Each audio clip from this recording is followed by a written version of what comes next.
സ്വർഗീയ സേനകൾ ഇറങ്ങി വരുന്ന സ്ഥലമാണ് പരിശുദ്ധ നോമ്പ്. അതുകൊണ്ടല്ലേ നോമ്പിനെക്കുറിച്ച് പറഞ്ഞത് ഇത് മാലാഖമാരോടൊത്തുള്ള ഒരു ജീവിതം. മാലാഖമാർ ഇറങ്ങി വരുന്ന ഒരു സ്ഥലമാണ് നോമ്പ്. മോശ നോമ്പെടുക്കുമ്പോൾ, മോശ ഒരു സഹനമെടുക്കുമ്പോൾ, പ്രിയമുള്ളവരെ, ഇസ്രായേൽ മക്കളുടെ യുദ്ധഭൂമിയിൽ ഒരദൃശ്യമായ ശക്തി വ്യാപരിക്കുകയാണ്. മോശയുടെ കൈ താഴുമ്പോൾ അമാലേക്ക് ജയിച്ചു കൊണ്ടിരിക്കുന്നു. താഴെ നമുക്കൊന്ന് വായിക്കാം, 12-ാമത്തെ വാക്യം. അത് വായിച്ചപ്പോഴാണ് എനിക്കൊരു മാനസാന്തരം ഉണ്ടായത്. എന്താണെന്നറിയാമോ? മോശയുടെ കൈക്ക് ഭാരം തോന്നി. മോശയുടെ കൈക്ക് 50 ദിവസത്തെ നോമ്പ് ചില സമയത്ത് ഭാരമായിട്ട് തോന്നും, അല്ലേ? 50 ദിവസത്തെ നോമ്പ് ചില സമയത്ത് ഭാരം. അപ്പം നമ്മൾ പറയും ഇന്നിച്ചിരി കട്ടൻ ചായ കുടിക്കാം, കുഴപ്പമില്ലല്ലോ, കുഴപ്പമില്ല, അല്ലേ?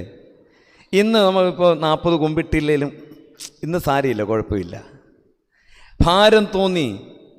എൻ്റെ നിങ്ങളുടെയും ജീവിതത്തിൽ നോമ്പിന് ഭാരം തോന്നുമ്പോൾ വലിയ പ്രശ്നമാണ്. നോമ്പിന് ഭാരം തോന്നുമ്പോൾ കുടുംബത്തിൽ അമാലേക്ക് ജയിച്ചു കൊണ്ടിരിക്കുകയാണ്. അറിയുന്നില്ല, നമ്മൾ അറിയുന്നില്ല. മോശയുടെ കൈക്ക് ഭാരം തോന്നി. പലർക്കും ഇന്ന് നോമ്പ് ഭാരമാണ്, പ്രാർത്ഥനകൾ ഭാരമാണ്, പള്ളിയിൽ വന്ന് ഒരിച്ചിരി നേരം ഇരുന്ന ഭാരമാണ്, ആത്മീക കാര്യങ്ങളെല്ലാം ഭാരമായി തോന്നുകയാണ്. അപകടമാണ് പ്രിയമുള്ളവർ, വലിയ അപകടമാണ്. അതുകൊണ്ടല്ലേ നമ്മൾ പറഞ്ഞത് ഇനി 25 ദിവസത്തെ നോമ്പ് മതി. 25 പോയി. എന്തുകൊണ്ട് അങ്ങനെ വന്നത്? ഭാരമായി തീർന്നപ്പോൾ. ഞാൻ ആശ്രമത്തിൽ സച്ചു എന്ന കുട്ടിയുണ്ട്, അവനൊരു അവാർഡൊക്കെ കിട്ടിയതാണ്. കൂടുതൽ വിശുദ്ധ കുർബാനയിൽ സംബന്ധിച്ചതിന് അവാർഡൊക്കെ കിട്ടിയതാണ്. അപ്പോൾ അവനോട് ഞാൻ കട്ടൻ ചായ എടുക്കാൻ പറയുമ്പോൾ അവൻ പാൽ ചായ എടുക്കാൻ. ഞാൻ പറയും നോമ്പല്ലേ? ഇല്ല, എൻ്റെ നോമ്പ് പോയി. ഞാൻ ചോദിച്ചത് എന്താ? കൂട്ടുകാർ പപ്സ് മേടിച്ച് തന്നപ്പോൾ ഞാൻ ഓർക്കാതെ തിന്നു, നോമ്പ് പോയി. ഇതെല്ലാം എന്താണെന്നറിയാമോ? ഭാരമായി തോന്നുന്നതുകൊണ്ട്. അനേകർക്കും നോമ്പ് ഭാരമാണ്. പ്രിയമുള്ളവരെ, മോശയുടെ കൈ ഇങ്ങനെ ഉയർത്തിപ്പിടിച്ച് കുറച്ച് കഴിഞ്ഞപ്പോൾ വേദന എടുത്തു, നൊമ്പരമെടുത്തു, കൈ അങ്ങ് കഴച്ച് ആകെ പ്രയാസമായി. മോശ കൈ താത്താൽ ഇസ്രയേൽ തോക്കും. അപ്പോഴെന്താ ചെയ്തതെന്നറിയാമോ? അഹരോനും ഹൂരും ഒരു കല്ലിട്ട് കൊടുത്തു മോശയ്ക്ക്. അതിലോട്ട് ഇരിക്കാൻ പറഞ്ഞിട്ട് കൈ തന്നെ ഉയർത്തിപ്പിടിച്ചിരിക്കുകയാണ്. മോശയുടെ കൈ ഉയർത്തിപ്പിടിച്ചുകൊണ്ട് ഒരു കല്ലെടുത്ത് വെച്ച് അതിന്മേൽ ഇരുത്തി. ഒരു സൈഡിൽ അഹരോനും മറ്റേ സൈഡിൽ ഹൂരും രണ്ടുപേരും കൈ താങ്ങി പിടിച്ചുകൊണ്ട് നിന്നു. സൂര്യൻ അസ്തമിക്കുവോളം അങ്ങനെ തന്നെ നിന്നു. നോക്കിക്കേ, ഈ ഉദാഹരണം പറഞ്ഞുകൊണ്ടാണ് നോമ്പ് തുടങ്ങുന്നത് പിതാക്കന്മാർ. അതുകൊണ്ട് എൻ്റെ നിങ്ങളുടെയും ജീവിതത്തിൽ നമ്മുടെ ബലഹീനതകളെ വീഴിച്ച് കളഞ്ഞ സാത്താനുണ്ട്. കഴിഞ്ഞ കാലങ്ങളിൽ എത്ര വട്ടം നമ്മളെ എത്ര നോമ്പിൽ വീഴിച്ചെന്നറിയാമോ? സാരമില്ല എന്ന് പറഞ്ഞ് എത്ര പാപങ്ങൾ നമ്മുടെ ബലഹീനതകളെ വീഴിച്ച് കളഞ്ഞതാണ്. സാത്താൻ അങ്ങനെ എത്ര വട്ടം തകർത്ത് കളഞ്ഞു. ആകെ പ്രിയമുള്ളവർ, ഇതിനെ തോൽപ്പിക്കാൻ ഒറ്റ പണിയേ ഉള്ളൂ. എന്താണെന്നറിയാമോ? നോമ്പിൻ്റെ കൈ ഭാരം വന്നാലും എന്തു ചെയ്യണം? ഉയർന്നിരിക്കണം. ഇത് ഉയർന്നിരിക്കണം.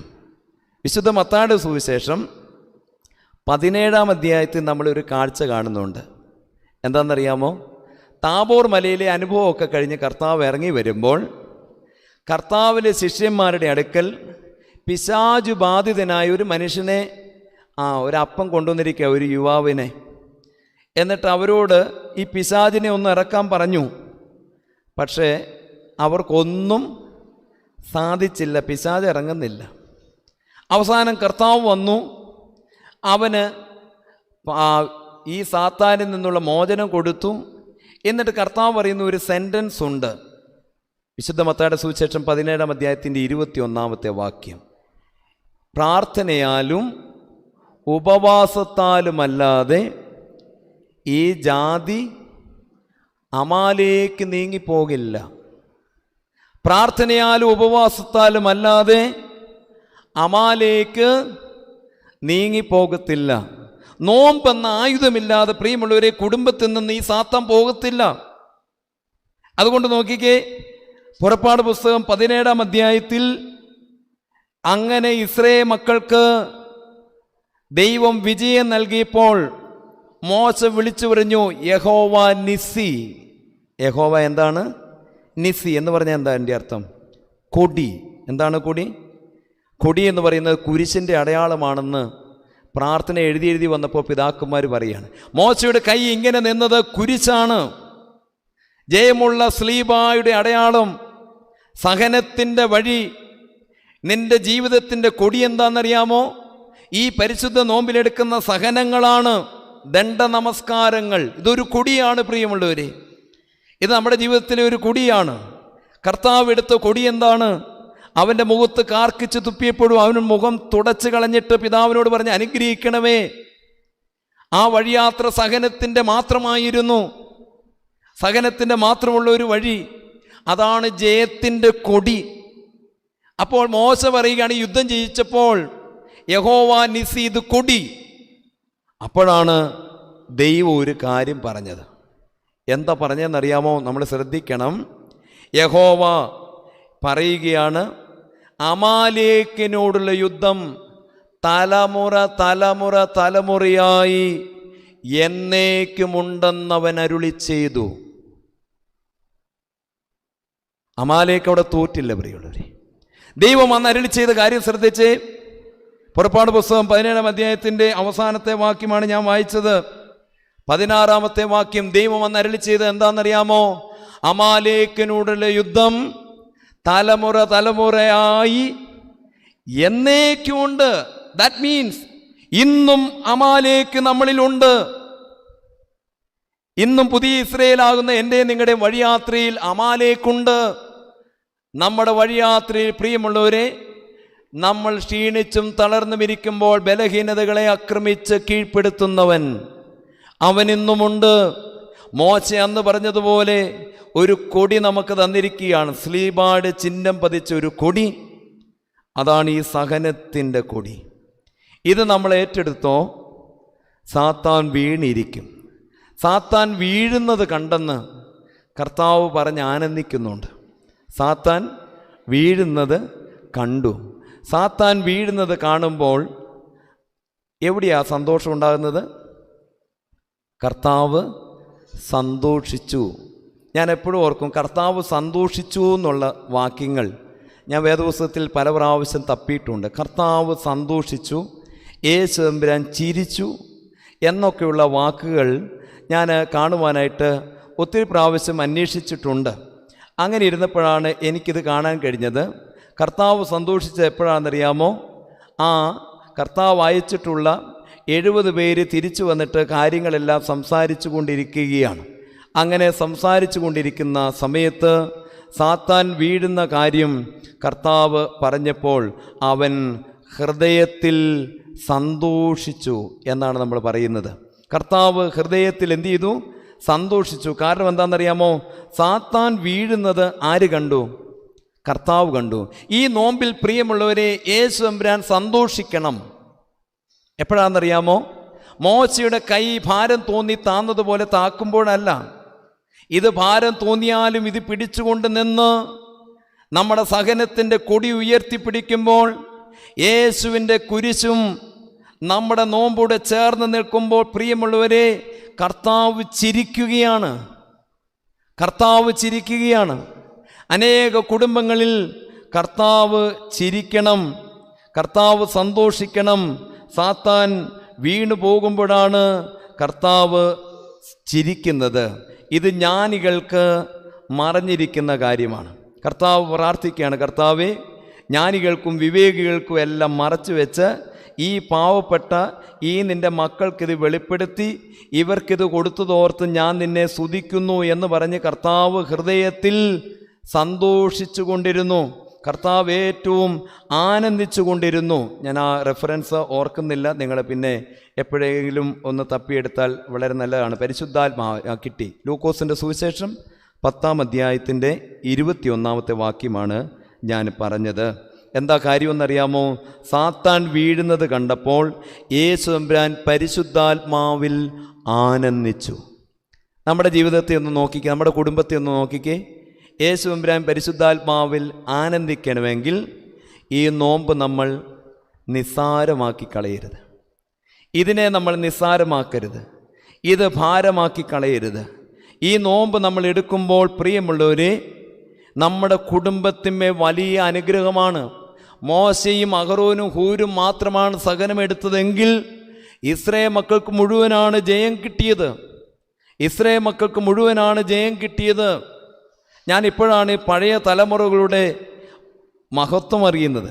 ഞാൻ ഓർക്കുകയാണ്, ഞങ്ങൾ 3 മക്കൾ പരീക്ഷയ്ക്ക് പോകുമ്പോൾ ഞങ്ങളുടെ വല്യമ്മച്ചി, പരീക്ഷയുണ്ടെന്ന് പറഞ്ഞു കഴിഞ്ഞാൽ വല്യമ്മച്ചി രാവിലെ കട്ടൻ കാപ്പി രാവിലെ ഉണരുമ്പോഴേ അനത്തി കുടിക്കുന്ന ആളാണ് വല്യമ്മച്ചി. പരീക്ഷയുണ്ടെന്ന് പറഞ്ഞാൽ പ്രിയമുള്ളവർ, വല്യമ്മച്ചി കാപ്പി കുടിക്കാറില്ല, രാവിലത്തെ ഭക്ഷണം കഴിക്കാറില്ല, അരയിലൊരു തോർത്ത് കെട്ടി പറമ്പിലിറങ്ങി പണിയെടുത്തുകൊണ്ടിരിക്കുന്നു, ഭക്ഷണം കഴിക്കുന്നില്ല. നമ്മളിങ്ങനെ ഓർക്കും ഇതൊക്കെ എന്ത് പണിയാന്ന്. എന്നാൽ ഇന്നൊരു കാര്യം എനിക്ക് മനസ്സിലാവുന്നു, ആ അമ്മയെടുത്ത സഹനങ്ങൾ, മോശയെടുത്ത സഹനം ഇസ്രായേലിന് മുഴുവൻ അനുഗ്രഹമായി. യോശുവ യുദ്ധം ചെയ്തപ്പോൾ പൊരുതി. യോശുവയല്ല പോരാട്ടം നടത്തിയത്, ദൈവത്തിൻ്റെ ആത്മാവത്രേ. അപ്പോൾ നോക്കിക്കേ, അതുപോലെ പ്രിയമുള്ളവരെ, നമ്മുടെ പ്രായമുള്ളവർ നോമ്പെടുത്തതിൻ്റെ അനുഗ്രഹം നമുക്ക് വ്യാപരിച്ചിട്ടുണ്ട്. ഇന്ന് നമ്മൾ ഇരിക്കുന്ന ഒരു പുണ്യഭൂമിയിലാണ്. പരിശുദ്ധനായ പാമ്പാടി തിരുമേനിയൊക്കെ അരമുറുക്കി കൊടുത്ത് ഇവിടെ നോമ്പെടുത്തതിൻ്റെ ഒരു വലിയ ചൈതന്യം ഇവിടെയുണ്ട്. അതാണ് നമ്മൾ ഇന്ന് രുചിച്ചറിയുന്നത്. ആകെ പ്രിയമുള്ളവരെ, നമ്മുടെ പൂർവികർ ചെയ്തിട്ടുള്ള നോമ്പിൻ്റെ ഉപവാസത്തിൻ്റെ ശക്തി നമുക്ക് തിരിച്ചറിയണം. ഈ അടുത്ത കാലത്താണ് എനിക്കിതൊക്കെ മനസ്സിലായത്. ഞാൻ സെമിനാരിയിൽ അഡ്മിഷൻ കിട്ടി. സത്യം പറയാമല്ലോ, BSc കെമിസ്ട്രി പഠിച്ച ആളാണ്. സെമിനാരി പോകാൻ താല്പര്യമൊന്നും ഇല്ലാത്ത ഒരാളായിരുന്നു. ഞാൻ അട്ടപ്പാടി പോയി കഴിഞ്ഞപ്പോൾ ദിദിമോസ് ബാവ എന്നെ കണ്ടപാടെ എന്നോട് പറഞ്ഞു, സെമിനാരി പോകണം. ഞാൻ സത്യത്തിൽ പോയത് വേറെ കാര്യത്തിന്. എനിക്ക് സെമിനാരി പോകാനായിരുന്നെങ്കിൽ കോട്ടയം ഭദ്രാസനത്തിൽ ഈവാനി സിരിമേനോട് പറഞ്ഞു പോയാൽ മതിയായിരുന്നു. അട്ടപ്പാടി കാണാൻ വേണ്ടി അവിടെ നിന്ന സമയത്താണ് അന്ന് ദിദിമോസ് ബാവ തീമോത്തി സിരിമേനെ ആയിരിക്കുമ്പോൾ ഇവിടെ പള്ളിക്ക് കല്ലിടാൻ വന്നത്. അങ്ങനെ പോരുന്ന വഴിക്ക് എന്നെ കണ്ടിങ്ങനെ വിളിച്ച് എൻ്റെ കൈ പിടിച്ച് നടന്നു. എന്നോട് ചോദിച്ചു, എന്താ എടുക്കുന്നത്? ഞാൻ പറഞ്ഞു, തിരുമേനി ഡിഗ്രി കഴിഞ്ഞിട്ട് നിൽക്കുകയാണ്, എന്നാൽ ആപ്ലിക്കേഷൻ ഇപ്പോൾ കൊടുക്കണം. അപ്പോൾ ഞാനന്ന് ആശ്രമത്തിൽ ചെന്നപ്പോൾ തിരിച്ചു പോരാനുള്ള സമയത്ത് ഞാൻ പറഞ്ഞു, ഞാനിങ്ങനെ MBBSൻ്റെ ഒരു കാര്യത്തിന് ട്രൈ ചെയ്യുകയാണ്, അതിൻ്റെ ആപ്ലിക്കേഷൻ കൊടുക്കാൻ. അപ്പോൾ തിരുമേനി അന്ന് ഇത് പറഞ്ഞപ്പോൾ ഞാൻ മനസ്സിലോർത്തു, MBBSൻ്റെ വല്ല കാര്യം അച്ഛന്മാർ പറഞ്ഞു കാണും, അതായിരിക്കുമെന്ന് ഓർത്ത് ഞാനിത് ഗൗനിച്ചില്ല. എന്നാൽ പ്രിയമുള്ളവർ, അന്ന് പോകാൻ നേരത്ത് തിരുമേനി പറഞ്ഞു, സെമിനാരിൽ പോകാനുള്ള അഡ്മിഷൻ്റെ കാര്യമാണ്. ആകെ പ്രയാസമായി. ഞാനങ്ങനെ സെമിനാരിയിൽ അഡ്മിഷൻ കിട്ടിയപ്പോൾ ഒന്നും അറിയത്തില്ല എനിക്ക്. ഞാൻ പല സമയത്തും വീട്ടിൽ വന്ന് വല്യമ്മച്ചിയോട് പറയും, വല്യമ്മച്ചി എനിക്കൊന്നും അറിയത്തില്ല. എന്നാൽ പ്രിയമുള്ളവരെ, എനിക്കൊരു കാര്യം ഇപ്പോൾ അറിയാം. എനിക്ക് വേണ്ടി നോമ്പെടുത്ത് ഉപവസിച്ച് കണ്ണുനീരോടെ പ്രാർത്ഥിച്ചവരുണ്ട്. അതിലൊരാളാണ് എൻ്റെ വല്യമ്മച്ചി. എന്നോട് പറഞ്ഞു, ദൈവം നിന്നെ അനുഗ്രഹിക്കും. സെമിനാരിയിൽ 1ാം വർഷത്തിൽ ഞാൻ ഓർക്കുകയാണ്, അവിടെ ഒരു സംഗീത മത്സരം നടക്കുകയാണ്.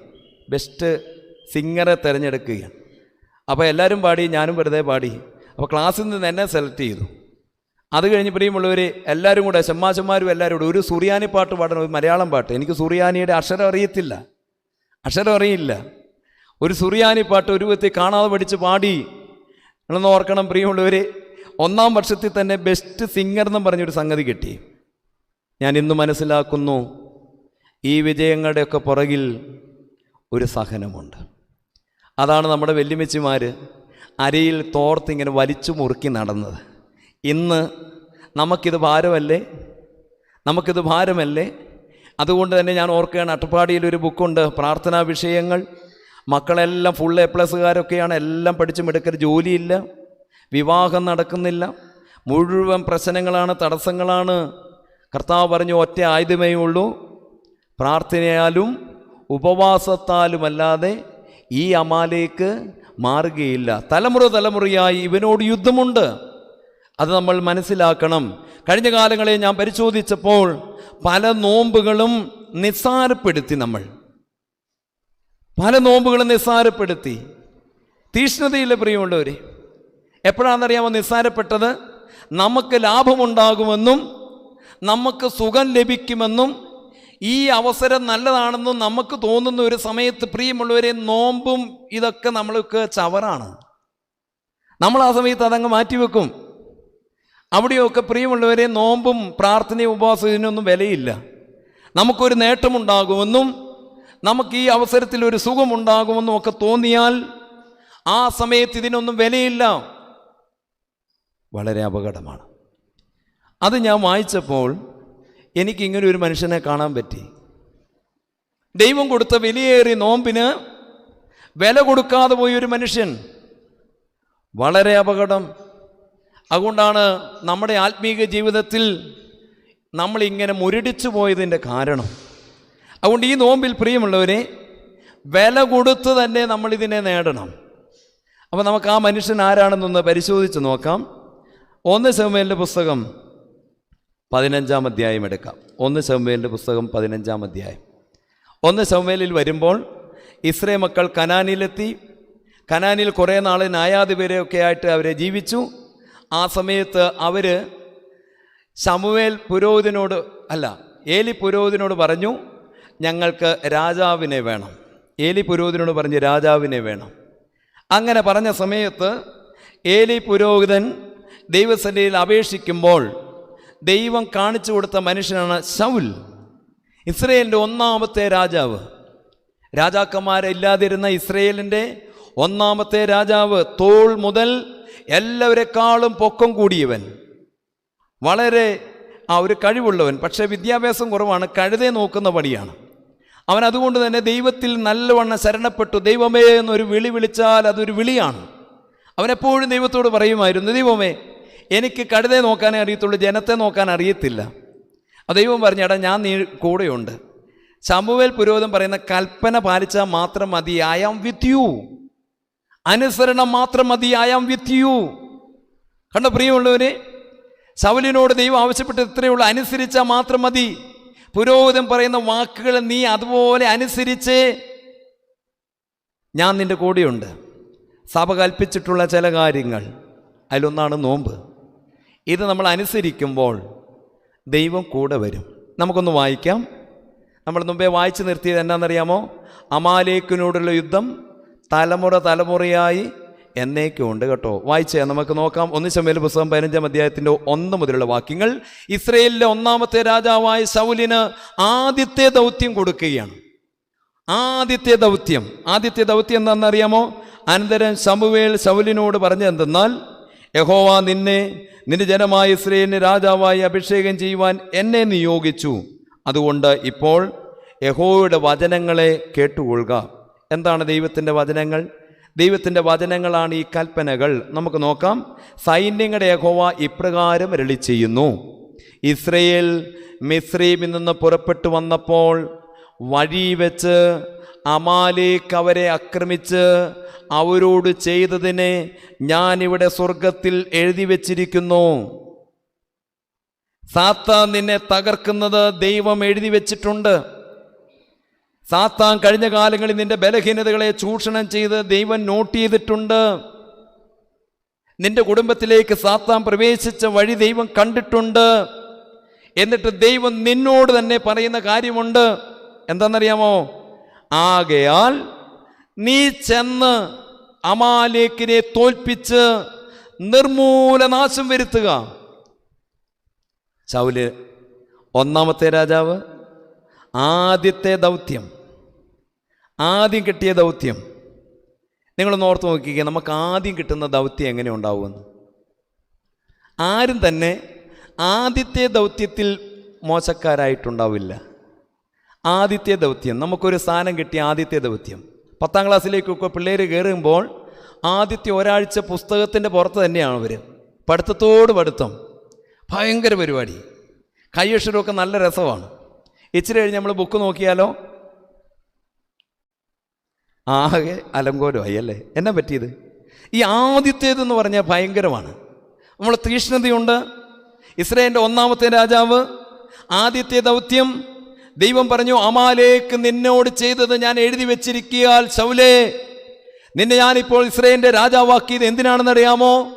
ഒരു പൗരോഹിത്യം, ഒരു രാജ്യത്വം നിനക്ക് തന്നത് എന്തിനാണെന്നറിയാമോ? അമാലേക്കിനെ തോൽപ്പിക്കാൻ. ഞാനും നിങ്ങളും രാജകീയ പൗരോഹിത്യമുള്ളവരാണ്. പരിശുദ്ധ നോമ്പ് സ്വീകരിച്ച എല്ലാവരും രാജകീയ പൗരോഹിത്യമുള്ളവരാണ്.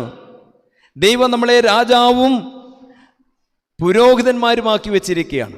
എത്രയോ സ്ഥലത്തുണ്ടെന്നറിയാമോ? പത്രോസിൻ്റെ 1-ാം ലേഖനം 2-ാം അധ്യായത്തിൻ്റെ 9 മുതലുള്ള വാക്യങ്ങൾ പിന്നീട് വായിച്ചാൽ മതി.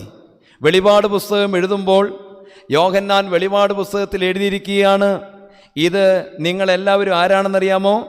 ദൈവത്തിൻ്റെ രാജാവും പുരോഹിതന്മാരും. വെളിപാടിൻ്റെ 1-ാം അധ്യായം 6-ാമത്തെ വാക്യത്തിൽ രക്തത്താൽ വിടുവിച്ച് പിതാവായ ദൈവത്തിനെ നമ്മളെ രാജാവും പുരോഹിതനുമാക്കി തീർത്ത ദൈവത്തിൻ്റെ മഹത്വം. പ്രിയമുള്ളവരെ, ശൗലിനെ പോലെ മാമോദീസ മുങ്ങിയ നമ്മളും രാജത്വമുള്ളവരാണ്. ശൗൽ ഇസ്രായേലിൻ്റെ 1-ാമത്തെ രാജാവ്. ദൈവം കൊടുത്ത കൽപ്പന എന്താണെന്നറിയാമോ? നീ ചെന്ന് അമാലേക്കിനെ നിർമൂലനാശം വരുത്തുക. മാമോദീസ മുങ്ങി എനിക്കും നിങ്ങൾക്കും ഒരു ദൗത്യമുണ്ട്. ഈ മരുഭൂമി യാത്രയിൽ നമുക്കുള്ള വലിയ ദൗത്യം, 1-ാമത്തെ കൽപ്പന എന്തെന്നറിയാമോ? നോ കോംപ്രമൈസ് വിത്ത് സാത്താൻ. സാത്താനുമായി കോംപ്രമൈസ് പാടില്ല. അവനെ നീ നിർമൂലനാശം ചെയ്യണം.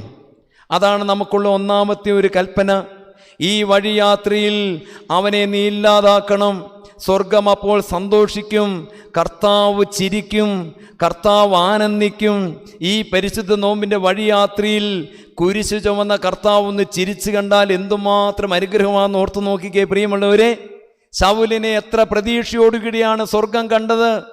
ശൗലിനെ രാജാവാക്കിയപ്പോൾ സ്വർഗം പ്രതീക്ഷിച്ചു, ഇവൻ അമാലേക്കിനെ നിർമൂലനാശം ചെയ്യും. ബിക്കോസ് 1-ാമത്തെ ദൗത്യമാണിത്, ആദ്യത്തെ ദൗത്യം. അപ്പോൾ ശൗലിനോട് പറഞ്ഞു, നീ എന്തു ചെയ്യണം? അവിടുത്തെ സകല മനുഷ്യരെ, ആടുമാടുകൾ, അവിടെയുള്ള സമ്പത്തുകൾ, ഒന്നിനോടും ദയ തോന്നരുത്. No compromise. ഒന്നിനോടും ദയ തോന്നരുത്. കാള, ആട്, ഒട്ടകം, കഴുത, പേര് പറഞ്ഞ് ശമൂവേൽ പുരോഹിതൻ പറഞ്ഞു കൊടുക്കുകയാണ്. ഒന്നിനോടും നീ ദയവ് തോന്നരുത്. ഇത് സാരമില്ല എന്ന് നീ പറയരുത്. ഈ നോമ്പിൽ ഇത് സാരമില്ല എന്ന് എത്ര വട്ടം പറഞ്ഞിട്ടുണ്ടെന്നറിയാമോ? ഈ നോമ്പിൽ ഇത് സാരമില്ല എന്ന് എത്ര വട്ടം പറഞ്ഞിട്ടുണ്ട്? സാരമില്ല അല്ലേ? ശൗലിനോട് പറഞ്ഞ കൽപ്പന എന്താണെന്നറിയാമോ? സാരമില്ല എന്ന് നീ നിരൂപിക്കരുത്. നീ അമാലേക്കിനെ എന്ത് ചെയ്യണം? നിർമൂല നാശം ചെയ്യണം. 1-ാമത്തെ യുദ്ധം. ശൗര്യ നല്ല ഉത്സാഹം, നല്ല താല്പര്യം, നല്ല ഭുജവീര്യം, അവന് നല്ല എനർജിയുണ്ട്. ആ വീര്യത്തോടു കൂടി അവൻ പോയി യുദ്ധം ചെയ്തു. അമാലേക്കിനെ തൂത്തുവാരി മുഴുവൻ ഇല്ലാതാക്കി.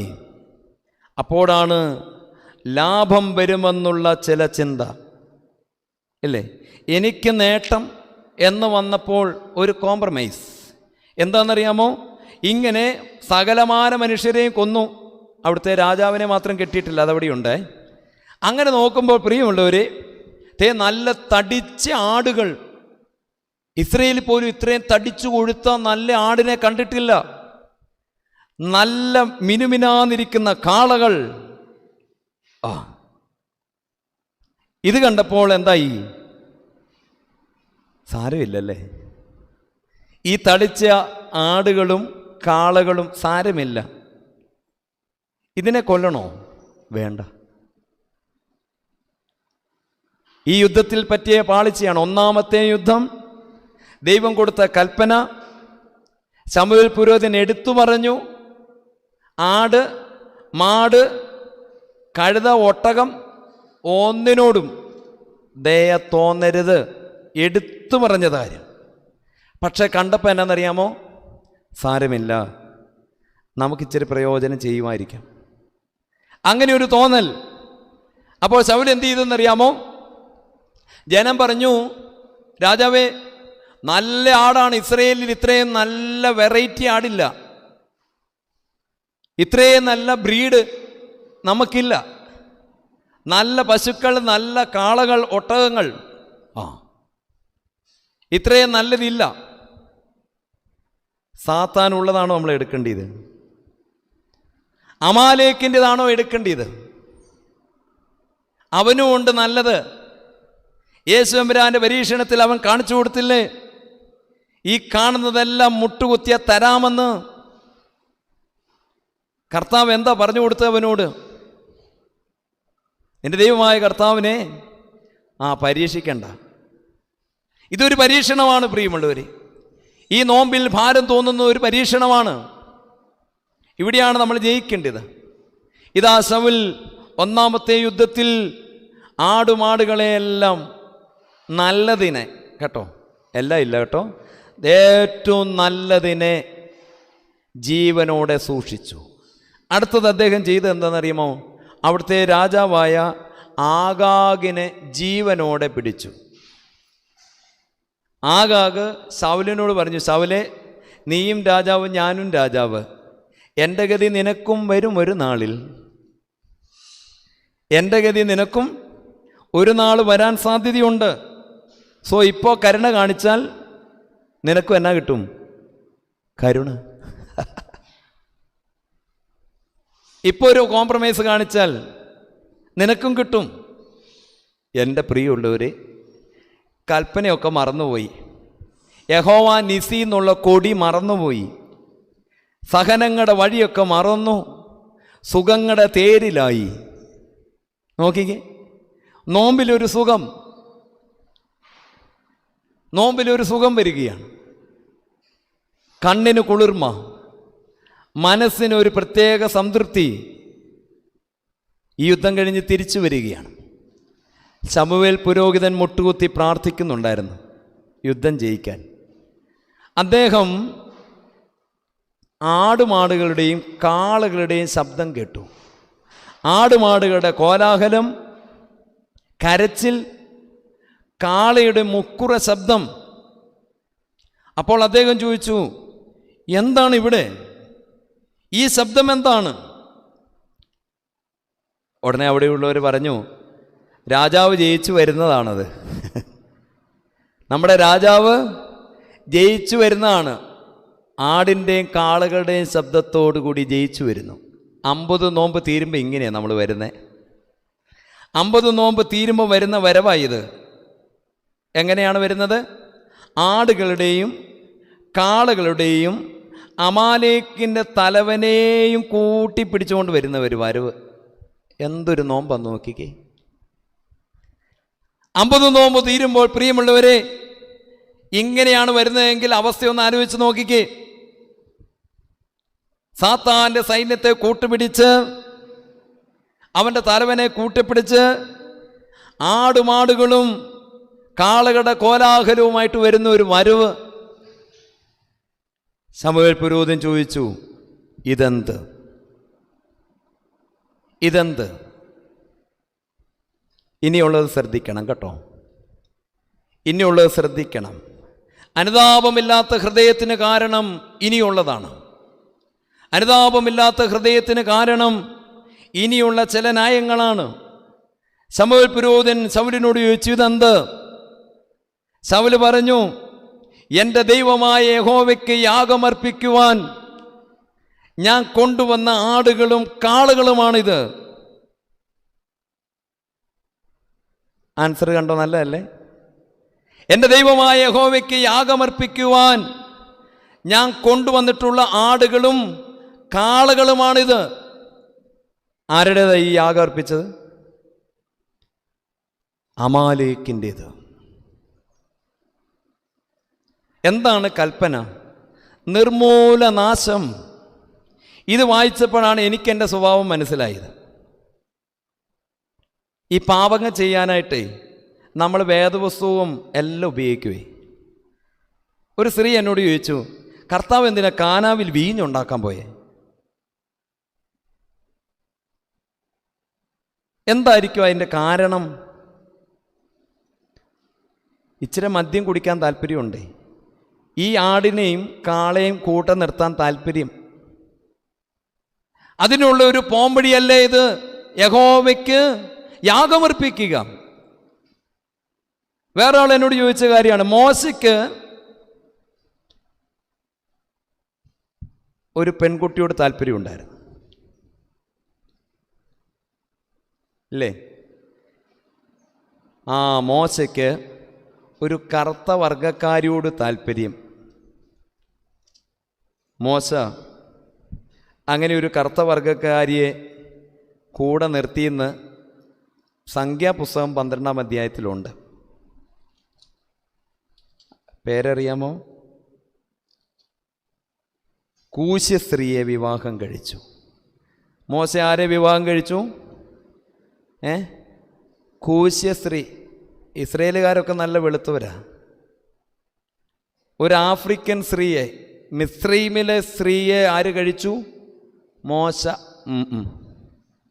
പിന്നെ എനിക്കെന്താ? മോശയ്ക്ക് കൂശ്യ സ്ത്രീയെ വിവാഹം കഴിക്കാമെങ്കിൽ പിന്നിപ്പോൾ എനിക്കെന്താ? അല്ലേ? ദാവീദിന് ഊര്യാവിൻ്റെ ഭാര്യയായ ബേത്ശേബയുടെ അടുക്ക പോകാമെങ്കിൽ പിന്നെ എനിക്കെന്താ? കുഴഞ്ഞില്ലേ? ഇതെല്ലാം ചോദ്യം വരുന്നത് എന്തിനാണെന്നറിയാമോ? അമാലേക്കിൻ്റെ ആടുമാടുകളെ കൂടെ നിർത്താനുള്ള താല്പര്യമാണിത്. ഇത് അപകടമാണ് പ്രിയമുള്ളവരെ. നമ്മുടെ കുടുംബത്തിൽ തകർച്ച ഉണ്ടായതിന് കാരണം ഇതൊക്കെയാണ്. ഇങ്ങനെ പറഞ്ഞുകൊണ്ടുള്ള വഴിയാത്രയാണ് നമ്മുടെ തളർച്ച. നമ്മൾ ശക്തിപ്പെടാത്തതിൻ്റെ കാരണം ഇതാണ്. വീണ്ടും നോക്കിക്കേ, ഒരു യുവാവ് ഈയിടയ്ക്ക് എന്നോട് പറഞ്ഞതാണ്, ദാവീദും യോനാഥാനും പ്രേമമുണ്ടായിരുന്നെന്ന്. ദാവീദിന് യോനാഥാനോട് എന്നാ ഉണ്ടായിരുന്നു? പ്രേമം. അപ്പോൾ ആണിന് ആണിനോടിഷ്ടം, പെണ്ണിന് പെണ്ണിനോടിഷ്ടം. അപ്പോൾ അതിന് നീതീകരണത്തിനുള്ള വഴികളാണിതെല്ലാം. ആ യുവാവ് എന്നെ ഒരു ആപ്പ് കാണിച്ചു. ആണിന് ആണിനോട് ഇഷ്ടമുണ്ടെങ്കിൽ ഈ ആപ്പ് ഡൗൺലോഡ് ചെയ്താൽ മതി. അപ്പോൾ ആപ്പ് ഡൗൺലോഡ് ചെയ്ത് ഞാൻ ചോദിച്ചു, അത് ചെയ്താൽ എന്താ ഗുണം? ഇവിടെ ഈ സ്ഥലത്ത് ആണിനോട് താല്പര്യമുള്ള എത്ര പേരുണ്ടെന്ന് നമുക്കിങ്ങനെ കാണാം. ഈ ആപ്പ് ഡൗൺലോഡ് ചെയ്തവരെ കാണാൻ പറ്റും. ലൊക്കേറ്റർ നോക്കിക്കേ. അട്ടപ്പാടിയിൽ ഗൂളിക്കട വന്ന സ്ഥലത്ത് 4 പേര്. ഇതിന് പറയുന്നതോ വചനങ്ങൾ. ശൗല് പറഞ്ഞ ന്യായം എന്താണ്? യഹോവയ്ക്ക് കൊടുക്കാൻ. എൻ്റെ പ്രിയമുള്ളവരെ, ഈ രീതിയിലുള്ള ഏതെങ്കിലും ആടുമാടുകൾ ഉണ്ടോ എന്ന് പരിശോധിക്കണം. ഈ പരിശുദ്ധ നോമ്പിൽ അമാലേക്കിൻ്റെതായിട്ട് കൂടെ വെച്ചുകൊണ്ടിരിക്കുന്ന, മനസ്സിന് സുഖം തന്നുകൊണ്ടിരിക്കുന്ന, ശരീരത്തിൻ്റെ മോഹങ്ങളെ താല്പര്യപ്പെടുത്തിക്കൊണ്ടിരിക്കുന്ന ഏതെങ്കിലും ആടുമാടുകളുണ്ടോ? അപകടമാണ്. ചിലപ്പോൾ സമ്പത്താകാം. പണം വന്നാൽ പിന്നെ നോമ്പൊന്നും നോക്കത്തില്ല. നമുക്ക് കിട്ടുന്നു എന്ന് കണ്ടു കഴിഞ്ഞാൽ പിന്നെ അതിൻ്റെ വഴി നമ്മൾ പിടിക്കും. സുഖങ്ങൾ, പിന്നെ നോമ്പ് നോക്കത്തില്ല, അതിൻ്റെ വഴി പിടിക്കുക. കർത്താവിൽ എനിക്കെതിരെ ഒന്നാമത്തെ രാജാവ്, ഇസ്രയേലിൻ്റെ ഒന്നാമത്തെ രാജാവിനെ അഭിഷേകം ചെയ്തപ്പോൾ ദൈവത്തിൻ്റെ ഒന്നാമത്തെ കൽപ്പന ഇതായിരുന്നു: അമാലേക്കിനെ നീ നിർമൂലനാശം ചെയ്യണം. എന്നെ ഒരു പുരോഹിതനാക്കിയപ്പോൾ ദൈവം പ്രതീക്ഷിച്ചത് എന്താണെന്നറിയാമോ? അമാലേക്ക് നിർമൂലമാകണം. പക്ഷെ ദൈവം സ്വർഗത്തിൽ നിന്ന് നോക്കിയപ്പോൾ അവൻ്റെ രാജാവായ ആഗാഗിനെ തോളി കൈയിട്ട് കൊണ്ടുവരുന്നതാണ് കർത്താവ് കാണുന്നത്. എങ്ങനെ സന്തോഷിക്കും? അതിന് തന്ന ആയുധമാണ് നോമ്പ്. അതിന് തന്ന ആയുധമാണ് ഈ സഹനങ്ങൾ, കുരിശിൻ്റെ വഴികൾ. എന്നാൽ പ്രിയമുള്ളവരെ, ഇതൊക്കെ നമ്മൾ നിസ്സാരവൽക്കരിച്ചു. ശമൂവേൽ ഇതാ ശൗലിനോട് പറയുകയാണ്: ശൗലേ, യഹോവയുടെ കൽപ്പന അത് ദൈവത്തിൻ്റെ കൽപ്പനയല്ലേ? നീ ഓർക്കണമേ, അന്ന് മോശ ജീവിച്ചിരുന്നപ്പോൾ ദൈവം പറഞ്ഞതല്ലേ ഇത്? അമാലേക്കിനോട് തലമുറയായി യുദ്ധമുണ്ട്, നീ ഓർത്തു വെക്കണമെന്ന് അന്ന് പറഞ്ഞിട്ടില്ലേ?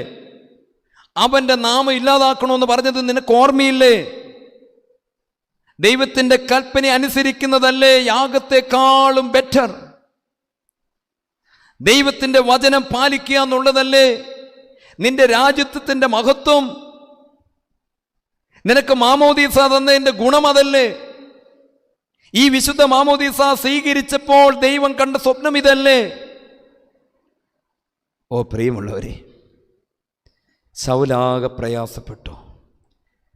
ശമൂവേൽ പുരോഹിതൻ ഒരു സെന്റൻസ് അങ്ങോട്ട് പറഞ്ഞു: ഇതാ, അനുസരിക്കുന്നത് യാഗത്തെക്കാളും ശ്രദ്ധിക്കുന്നത് മുട്ടാടുകളുടെ മേധസ്സിനേക്കാളും നല്ലത്.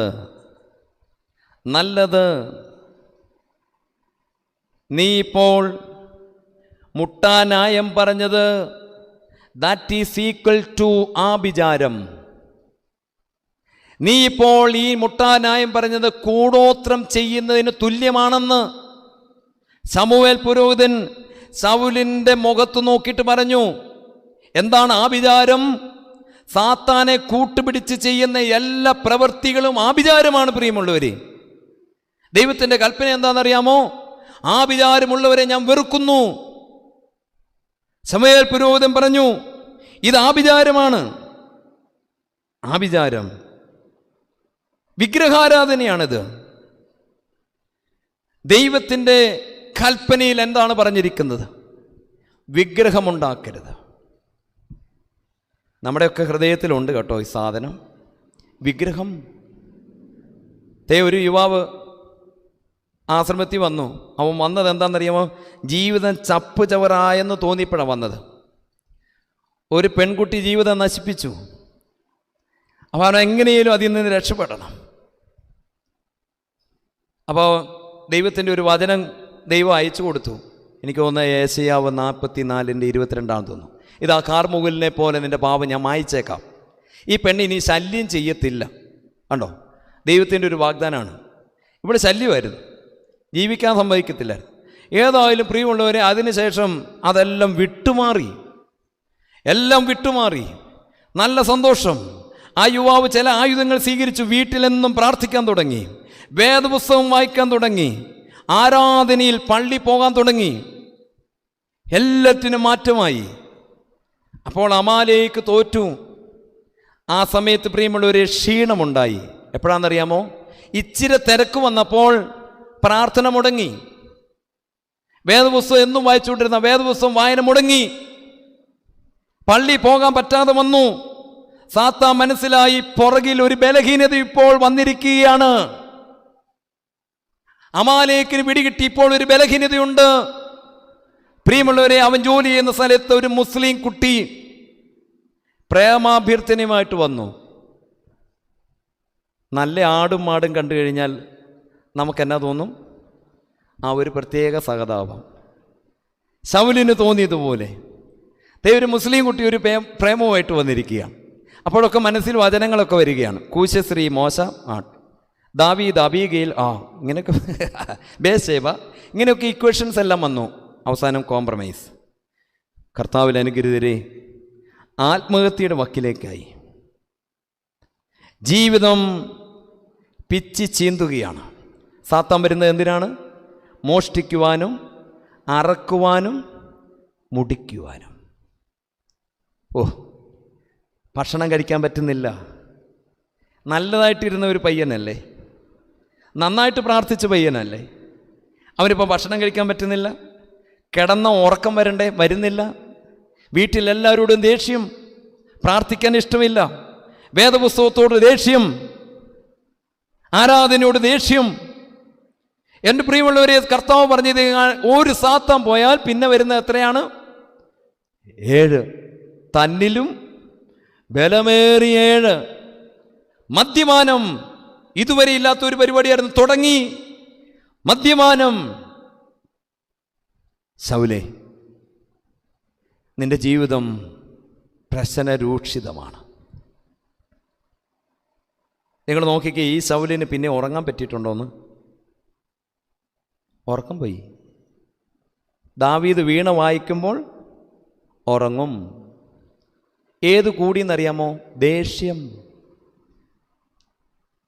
നിങ്ങൾ അടുത്ത അധ്യായങ്ങളിലേക്ക് പോയാൽ മതി. 18-ാം അധ്യായത്തിൽ ശൗൽ ഏറ്റവും കോപിച്ചു. 18-ാം അധ്യായത്തിൻ്റെ 8-ാമത്തെ വാക്യമാണ്. ഏറ്റവും കോപിച്ചു, കണ്ണുകടി തുടങ്ങി. അസൂയ, എല്ലാവരോടും അസൂയ, കണ്ണുകടി തുടങ്ങി. കൊല്ലം നോക്കുക ചിലരെ. ആദ്യത്തിൽ തന്നെ ഉണ്ട്. അവന് ഉറങ്ങാൻ പറ്റുന്നില്ല. അവന് ദുർമോഹം തുടങ്ങി. സ്ത്രീകളോട് താല്പര്യം, പണത്തോട് താല്പര്യം. ഇതെവിടെ നിന്നാണ് തുടങ്ങിയത്? ഒരു നോമ്പ് നിസ്സാരമാക്കിയതിൽ നിന്ന് തുടങ്ങിയതാണ്. ഒരു നോമ്പ് നിസ്സാരമാക്കിയതിൽ നിന്ന് തുടങ്ങിയതാണ്. നല്ലൊരു നോമ്പ് നമ്മളെ ഏൽപ്പിച്ചു കർത്താവിലെ അനുഗ്രഹീതരെ. ഇത് നിസ്സാരമാക്കുമ്പോൾ ഓർത്തോ, ചില ആടുമാടുകൾ, കാളകൾ, ആഗാഗ് അമാലേക്കിൻ്റെ തലവൻ നമ്മുടെ കൂടെ ആവുന്ന പ്രക്രിയയാണ്. 50 ദിവസം കഴിയുമ്പോൾ ഇതാണ് കൂടിയെങ്കിൽ ജീവിതം തകരും, കുടുംബത്തിൽ ഉറക്കം നഷ്ടപ്പെടും, എത്ര നല്ല ഭക്ഷണം ഉണ്ടാക്കിയാലും തോന്നത്തില്ല കഴിക്കാൻ, ശരീരത്തിന് അസ്വസ്ഥത, മനസ്സിലെപ്പോഴും ദേഷ്യം, സംസാരിച്ചു കഴിഞ്ഞാൽ പ്രശ്നമാണ്. ഇതെല്ലാം നമ്മളിലേക്ക് കടന്നു വരികയാണ്. ആകയാൽ ശമൂവേൽ ശൗലിനോട് പറഞ്ഞു, ഇതാ ദൈവം രാജത്വം എന്നേക്ക് നിനക്ക് തരണമെന്ന് ആഗ്രഹിച്ചതാണ്, പക്ഷേ ഇല്ല, രാജത്വം തള്ളിക്കളഞ്ഞു. ഞാൻ ഏറ്റവും പേടിച്ചൊരു വേദഭാഗമാണിത്. ഒരു മാമോദീസ പ്രയോജനമില്ലാതായെന്ന് വെച്ചാൽ എന്താ കാര്യമല്ലേ? ഒരു വിശുദ്ധ മാമോദീസ പ്രയോജനമില്ലാതായി എന്ന് വന്നാൽ എന്താ പ്രയോജനം? പ്രിയമുള്ളവരെ, എപ്പോഴാണ് ഇത് പ്രയോജനമില്ലാതാകുന്നത്? ഈ പരിശുദ്ധ നോമ്പിൽ പ്രിയമുള്ളവരെ, നമ്മൾ ചിലതിന് വില കെടുത്തി ജീവിക്കുമ്പോൾ, ഇത് സാരമില്ല എന്ന് പറഞ്ഞ് പോകുമ്പോൾ, ഇന്ന് പ്രാർത്ഥിച്ചില്ലെങ്കിലും കുഴപ്പമില്ല, ഇന്നലെ പ്രാർത്ഥിച്ചല്ലോ. ഞാൻ ഓർക്കുകയാണ്, ഞാൻ ഇന്നിവിടെ വന്നിരുന്നപ്പോൾ ഒരു ആശ്വാസം എൻ്റെ മനസ്സിൽ അറിയാതെ വന്നു. ഇന്നലെ ഇങ്ങോട്ട് യാത്ര ചെയ്ത് വഴിക്ക് ഉച്ച നമസ്കാരം 40 കുമ്പിടിയിലൊന്നും നടത്തിയില്ല. ഞാൻ വീട്ടിൽ വന്നപ്പോൾ അത് നടത്തണമെന്നൊക്കെ ആഗ്രഹിച്ചാൽ വന്നത്, പക്ഷേ വീട്ടിൽ വന്നപ്പോൾ കുറേ വിരുന്നുകാർ നടന്നില്ല. പിന്നെ ആ കേസെല്ലാം വിട്ടുപോയി. ഇവിടെ വന്നിരുന്നപ്പോൾ ഓർത്തു, ഉച്ച നമസ്കാരം നടത്തിയില്ലല്ലോ അല്ലേ? അത് വെറുതെ വണ്ടിയിലിരുന്ന് ഇങ്ങനെ പറഞ്ഞുകൊണ്ട് പോന്നു, കുമ്പിട്ടില്ല. അപ്പോൾ ഒരു സാത്താൻ വന്നേച്ച് പറഞ്ഞു, ഇതിന് മുന്നേ ഒരു പ്രാവശ്യം 2 പ്രാവശ്യം 40 കുമ്പിടി ഇട്ടില്ലായിരുന്നു, അതുപോലെ that is equal to this. ഒരു പ്രാവശ്യം 2 പ്രാവശ്യം നമസ്കരിക്കേണ്ടി വന്നു ആശ്രമത്തിൽ. നമ്മളെല്ലാം നമസ്കാരം കഴിഞ്ഞ് ഇറങ്ങിയപ്പോൾ ആണ്ട് വരുന്നു കുറേ അച്ഛന്മാർ. അവർ വന്നേച്ച് ചോദിച്ചു, ഉച്ചനമസ്കാരം നടത്തിയായിരുന്നോ? അവർ ഞാൻ നടത്തി. ഞങ്ങൾ നടത്തിയില്ല, ഞങ്ങൾ നടത്തട്ടെ, ആയിക്കോട്ടെ. ഞാനും ഓട് നിന്നേ. വീണ്ടും 40 കുമ്പിയിടയിൽ. സാത്താൻ നമ്മളോട് പറയുകയാണ്, that is equal to this. No പ്രിയമുള്ളവരെ, ഇത് തുല്യമാവുകയില്ല. നമ്മൾ ഓർക്കണം, ഓരോ ദിവസത്തിനും അതിൻ്റേതായ സഹനങ്ങളുണ്ട്. അതുകൊണ്ടല്ലേ കർത്താവ് പറഞ്ഞ അതാത് ദിവസത്തിൻ്റെ കുരിശുണ്ട്. ഇന്നലെ കുരിശ് പിടിച്ചു എന്ന് പറഞ്ഞ് ഇന്ന് കുരിശില്ലാത്ത ദിവസമില്ല. അതാത് ദിവസത്തിന് കുരിശുണ്ട്. അപ്പോഴാണ് എനിക്ക് വേറൊരു വേദഭാഗം ദൈവം കാണിച്ചു തന്നത്. നമ്മൾ ഒരു 40 നോമ്പെടുത്തു, അല്ലെ 50 നോമ്പ്. പിന്നെ ഉടൻ തന്നെ ഒരു 50 നോമ്പ് കൂടി എടുക്കാനായിട്ട് താല്പര്യം ഉണ്ടാവുമോ? നമ്മൾ പറയും, ഇനിയിപ്പോൾ അടുത്ത വർഷം പോരെ, അടുത്ത വർഷം മതിയല്ലോ നോമ്പ്. കഴിഞ്ഞ ദിവസം 2 പ്രാവശ്യം 40 കുമ്പിട്ടുകൊണ്ട് ഇന്ന് കുമ്പിടണ്ടല്ലോ ഇല്ലേ? എന്നാൽ അപ്പോഴാണ് ഒരു വേദഭാഗം കണ്ടത്. ആവർത്തന പുസ്തകം 9-ാം അധ്യായം എടുക്കാം. അവിടെയാണ് പ്രിയമുള്ളവരെ, നമ്മളും ദൈവത്തിൻ്റെ യഥാർത്ഥ ശിഷ്യന്മാരും തമ്മിലുള്ള വ്യത്യാസം. നമ്മളൊക്കെ ഭക്തന്മാരാണെന്നേ ഉള്ളൂ, ശിഷ്യന്മാരല്ല. ഭക്തന്മാരെന്താണെന്നറിയാമോ? എന്തെങ്കിലും കിട്ടിയാൽ ഭക്തിയുണ്ട്, കിട്ടിയില്ല ശത്രുക്കളാവും. ശിഷ്യന്മാരങ്ങനെയല്ല, കിട്ടിയാലും കിട്ടിയില്ലേലും അവിടെ തന്നെ നിൽക്കും. അതുകൊണ്ടല്ലേ കുരിശിൻ്റെ ചുവട്ടിൽ കുറച്ച് പേരല്ലേ ഉണ്ടായിരുന്നുള്ളൂ? ആ ഭക്തന്മാരെല്ലാം ഉണ്ടായിരുന്നു അവിടെ? നോ, എന്തോ ഒരു പുരുഷാരമായിരുന്നു കർത്താവിൻ്റെ കൂടെ. കുരിശിൻ്റെ ചുവട്ടിൽ ആരെയും കാണാൻ പറ്റിയില്ലല്ലോ. സഹനങ്ങളുടെ വഴി ചിലരൊന്നും ഇല്ല, ശിഷ്യന്മാർ മാത്രമേ ഉള്ളൂ. അമ്മയുണ്ടായിരുന്നു അവിടെ. അതുകൊണ്ട് പ്രിയമുള്ളവരെ, യഥാർത്ഥ ശിഷ്യത്വം കാണണമെങ്കിൽ ആവർത്തന പുസ്തകം 9-ാം അധ്യായം വായിക്കണം. ആവർത്തന പുസ്തകം 9-ാം അധ്യായത്തിൽ നമ്മളിങ്ങനെയാണ് വായിക്കുന്നത്. മോശ, അതിൻ്റെ 9-ാമത്തെ വാക്യം വായിക്കാം. യഹോവ നിങ്ങളോട് ചെയ്ത നിയമത്തിൻ്റെ പലകകളായ കൽപ്പലകകളെ വാങ്ങുവാൻ ഞാൻ പർവ്വതത്തിൽ കയറി. മോശ പറയുക, 40 രാവും 40 പകലും പർവ്വതത്തിൽ താമസിച്ചു. ആഹാരം കഴിക്കുകയോ വെള്ളം കുടിക്കുകയോ ചെയ്തില്ല. അപ്പോൾ ദൈവം എന്ത് ചെയ്തെന്നറിയാമോ? ദൈവത്തിൻ്റെ വിരലുകൊണ്ട് എഴുതിയ കൽപ്പലക പർവ്വതത്തിൽ വെച്ച് തീയുടെ നടുവിൽ നിന്ന് എൻ്റെ കയ്യിലോട്ട് തന്നു. ഒരു 40 നോമ്പിൽ സംഭവിച്ചത് എന്താണെന്നറിയാമോ? ദൈവത്തിൻ്റെ ജീവനുള്ള വചനങ്ങൾ പകരപ്പെട്ടു. നോമ്പിലുള്ള ഒരു അനുഗ്രഹമാണ്. ദൈവത്തിൻ്റെ ജീവനുള്ള വചനങ്ങൾ പകരപ്പെടും ഈ നോമ്പിൽ. അത് കഴിഞ്ഞ് മോശ മലയിൽ നിന്ന് ഇറങ്ങി വരികയാണ്. വന്ന വഴിക്ക് എന്താ കണ്ടതെന്നറിയാമോ? ഇസ്രായേൽ മക്കൾ കാളക്കുട്ടികളുമായിട്ട് നിൽക്കുന്നു. ഇനി നമ്മൾ 15-ാമത്തെ വാക്യം വായിക്കാം. അങ്ങനെ ഞാൻ മലയിൽ നിന്ന് ഇറങ്ങി, പർവ്വതം തീ കത്തിക്കാളുകയായിരുന്നു. നിയമത്തിൻ്റെ പലക 2 എൻ്റെ കൈവശമുണ്ടായിരുന്നു. ഞാൻ നോക്കിയാറേ, നിങ്ങളുടെ ദൈവമായ യഹോവയോട് പാപം ചെയ്ത് കാളക്കുട്ടിയെ വാർത്തുണ്ടാക്കി. ദൈവത്തിൻ്റെ കൽപ്പനയിൽ നിന്ന് വേഗത്തിൽ നിങ്ങൾ വിട്ടുമാറിയത് കണ്ടു. അപ്പോൾ ഞാൻ പലക 2 എൻ്റെ കയ്യിൽ നിന്ന് നിങ്ങൾ കാണുക വലിച്ചെറിഞ്ഞു. ദൈവം തീ കൊണ്ട് എഴുതി കൊടുത്ത പലക കേട്ടോ. 2 എന്നാ പറ്റി? പലക 2 വലിച്ചെറിഞ്ഞു, ഉടച്ചു കളഞ്ഞു. നമ്മളാണ് ചിലപ്പോൾ ചെയ്യത്തില്ല കേട്ടോ. ഇതിന് ആത്മീക തീഷ്ണതയെന്ന് പറയും. നമ്മളിത് കക്ഷത്തി വെച്ച് പറയും, ദൈവം തന്നാ ഞാൻ അമ്മമാർക്ക് വേണ്ടെങ്കിൽ എനിക്കിരിക്കട്ടെ. പക്ഷേ മോശയുടെ ആത്മീക തീഷ്ണത, ജനം നശിക്കുന്നു എന്ന് കണ്ടപ്പോൾ പ്രിയമുള്ളവരെ അതൊന്നും നോക്കിയില്ല, വലിച്ചെറിഞ്ഞു. എന്നിട്ട് മോശ എടുത്ത പരിത്യാഗം നോക്കിക്കേ നിങ്ങൾ. 40 ദിവസം ഭക്ഷണം കഴിക്കാതെ വെള്ളം കുടിക്കാതെ ഇറങ്ങി വന്ന മനുഷ്യൻ പലക വലിച്ചെറിഞ്ഞു, അത് പൊട്ടിപ്പോയി. മോശ എടുത്ത പരിത്യാഗം നോക്കിക്കേ. നമുക്ക് വീണ്ടും വായിക്കാം. മോശ എടുത്ത പരിത്യാഗം അവിടെ പറയുന്നുണ്ട്. നമുക്ക് താഴോട്ട് ഇച്ചിരൂടെ താഴെ പോകുമ്പോൾ 25-ാമത്തെ വാക്യം. യഹോവ നിങ്ങളെ നശിപ്പിക്കുമെന്ന് അരുളി ചെയ്തു. യഹോവ നിങ്ങളെ നശിപ്പിക്കുമെന്ന് അരുളി ചെയ്തു. ഒരു നോമ്പെടുത്ത് ക്ഷീണിച്ചും തളർന്ന അവസ്ഥയിൽ ഇറങ്ങി വന്ന മോശ കൽപ്പനകൾ എറിഞ്ഞു പൊട്ടിച്ചു. അപ്പോൾ ദൈവത്തിൻ്റെ കോപാഗ്നി ഒഴുകി. ദൈവം ജനത്തെ നശിപ്പിക്കുമെന്ന് പറഞ്ഞു. മോശ എന്താ ചെയ്തതെന്ന് നോക്കിക്കേ. ഞാൻ യഹോവയോട് അപേക്ഷിച്ചു. എന്ത് ചെയ്യാനായിട്ട് പോയത്? ഞാൻ വീണ്ടും മല കയറി. മോശ വീണ്ടും എന്ത് ചെയ്തു? മല കയറി. 25-ാമത്തെ വാക്യം ഞാൻ വായിക്കുന്നത് കേട്ടോ. മോശ വീണ്ടും മല കയറി. 40 രാവും 40 പകലും വീണ് കിടന്നു. 1ാമത് മലയിൽ പോയി ഇങ്ങനെ കൊത്തിയിരിക്കുകയായിരുന്നിരിക്കാം. ഇപ്പോൾ പ്രിയമുള്ളവർ, ഒരു നോമ്പിൻ്റെ തീഷ്ണതയിൽ ഇറങ്ങി വന്ന മോശ, നോമ്പ് അങ്ങോട്ട് കഴിഞ്ഞതേ ഉള്ളൂ, ദൈവത്തിൻ്റെ ക്രോധാഗ്നി വരുന്നു. അത് കണ്ടപ്പോൾ മോശ എന്താ ചെയ്തതെന്നറിയാമോ? പരിത്യാഗമെടുത്തു. സഹനം, കുരിശിൻ്റെ വഴിയാണ് എടുത്തത്. മോശ പറഞ്ഞു ഇപ്പോൾ ഒരു നോമ്പ് കഴിഞ്ഞതേ ഉള്ളെന്ന് പറഞ്ഞിട്ട് മോശ റെസ്റ്റിലേക്ക് പോയില്ല, കിടന്നനുഭവിക്കാൻ പറഞ്ഞ് പോയില്ല. മോശ പറഞ്ഞു വീണ്ടും മല കയറി. അവിടെ 40 ദിവസവും 40 രാവും വീണ് കിടന്ന് കരഞ്ഞ ദൈവത്തോട് പ്രാർത്ഥിച്ചു. വീണ്ടും ഒരു നോമ്പ്.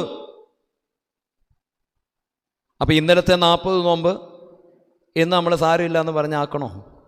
ഇന്നലെ 40 മുമ്പിട്ട് നിന്നിട്ടില്ലെങ്കിൽ കുഴപ്പമില്ല. അല്ല പ്രിയമുള്ളവരെ, അതാത് ദിവസത്തിൻ്റെ കുരിശ് കണ്ടോ. മോശ വീണ്ടും കയറി 40 ദിവസം വീണ് കിടന്ന ദൈവത്തോട് അപേക്ഷിച്ചു. എൻ്റെ പ്രിയമുള്ളവരെ, ദൈവകോപം അവിടെ വെച്ച് ഇല്ലാതായി. ഞാൻ പറയുന്നു, 120 വയസ്സുള്ള മോശ പോയ വഴിയിലെല്ലാം 40 നോമ്പുണ്ടായിരുന്ന ആളാണ്. ആദ്യത്തെ അമാലേക്കുമായിട്ടുള്ള യുദ്ധം കനാനിൽ നിന്ന് അല്ല, മിസ്രൈമിൽ നിന്ന് ഇറങ്ങി വന്നപ്പോഴേ തുടങ്ങിയതാണ് ഈ യുദ്ധം. അന്ന് നോമ്പെടുത്തതാണ്. ഒരു ദിവസം മുഴുവൻ മലമുകളിൽ ഭക്ഷണം കഴിച്ചില്ല, വെള്ളം കുടിച്ചില്ല, കൈ ഉയർത്തി പിടിച്ചുകൊണ്ട് ഒരു നോമ്പെടുത്ത മനുഷ്യൻ ഒരു പുരുഷായുസ് മുഴുവൻ നോമ്പിലായിരുന്നു. അവിടെയല്ലേ യഥാർത്ഥ ശിഷ്യത്വം. നമ്മളൊക്കെ പ്രിയമുള്ളവരെ ഇന്നലെ എടുത്തു എന്ന് പറഞ്ഞേച്ച് ഇന്ന് നമ്മൾ ഈ 50 നോമ്പ് വീടാനുള്ള ഒരു വീടലുണ്ട്. എന്തായിരിക്കും എന്നറിയാമോ? ഇത് വീടാൻ വേണ്ടി നിൽക്കുകയാണ്.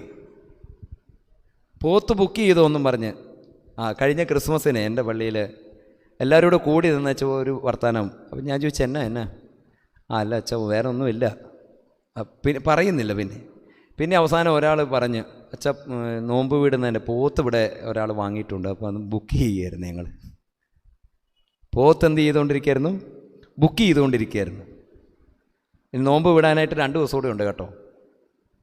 എന്തൊരു ഉത്സാഹമാണ് പ്രിയമുള്ളവർ. ഈ ഉത്സാഹം മോശി കണ്ടില്ല. ഒരു നോമ്പ് വീടലുമായിട്ട് ഇറങ്ങി വന്നതാണ്. രണ്ടാമത് പോയി മലമുകളിൽ കിടന്നു നോമ്പ്. ഞാൻ ഇത്രയും വർഷം ഇരുന്നിട്ട് എനിക്കിങ്ങനെ മോശ 2 നോമ്പ് അടുപ്പിച്ച് നടത്തിയെന്ന് പറഞ്ഞ് കണ്ടിട്ടില്ലായിരുന്നു. ഇപ്പോഴാണ് കണ്ടത്. അപ്പോഴൊക്കെയാണ് ഞാൻ ഓർക്കുന്നത് നമ്മൾ വലിയ കേമമാണെന്ന് പറഞ്ഞൊക്കെ എന്തുവാ?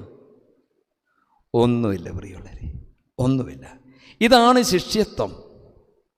ഇതാണ് ഈ കുരിശിൻ്റെ വഴി. ഇതിലേക്ക് നമ്മൾ കടന്നു വരണം. ആകെ പ്രിയമുള്ളവരെ, ശൗലിൻ്റെ നാശം കണ്ടവനാണ് ആര്? ദാവീദ്. അദ്ദേഹം 109 സങ്കീർത്തനം അങ്ങോട്ട് എഴുതി. എന്നാ പറഞ്ഞതെന്നറിയാമോ? അവൻ്റെ ഓർമ്മ പോലും ഭൂമിയിലില്ല. ഒരു നോമ്പ് തെറ്റിച്ച ശൗലിൻ്റെ കുടുംബത്തിൽ എന്താണ് സംഭവിച്ചത്? ശൗലിൻ്റെ കുടുംബത്തിൽ എന്താണ് സംഭവിച്ചത്? നമ്മൾ 1 ശമൂവേലിൻ്റെ പുസ്തകം 31-ാം അധ്യായം വായിക്കുമ്പോൾ ശൗലിൻ്റെ മക്കളെല്ലാം മരിച്ചു എന്നാണ് വായിക്കുന്നത്. ശൗലിൻ്റെ മക്കളെല്ലാം മരിച്ചു. പിന്നെ ആരാ ജീവനോടുകൂടി ഉള്ളത്? യോനാഥാൻ്റെ മകനായ മെദീബോശത്ത്, ഒരു ചട്ടനാണ്. അവനാണ് ജീവനോടുകൂടി ഉള്ളത്. ശൗലിൻ്റെ മക്കളായ യോനാഥാൻ, അബിനാദാബ്, മെൽക്കിശുവ എല്ലാവരും കൊല്ലപ്പെട്ടു. ശൗല് ജീവനോടുകൂടി ഇരിക്കുക. ഒരു നോമ്പ് കളഞ്ഞ മനുഷ്യൻ്റെ കുടുംബത്തിൽ വലിയ നാശമാണ് പ്രിയമുള്ളവർ. അമാലേക്ക് ആ വീട്ടിലുണ്ട്. ആ കുടുംബത്തിൽ തകർച്ച. മക്കളെല്ലാം മരിച്ചു. ശൗൽ എന്നാ പറഞ്ഞതെന്നറിയാമോ? എനിക്കിനി ജീവിക്കണ്ട. ഒരു വാള് പിടിച്ചതിന്മേ വീണ് ആത്മഹത്യ ചെയ്തു. ഇസ്രായേലിന്റെ 1-ാമത്തെ രാജാവ് ആദ്യത്തെ കൽപ്പന ലംഘിച്ചപ്പോൾ എന്താ സംഭവിച്ചത്? നിരാശ പൂണ്ട ജീവിതം.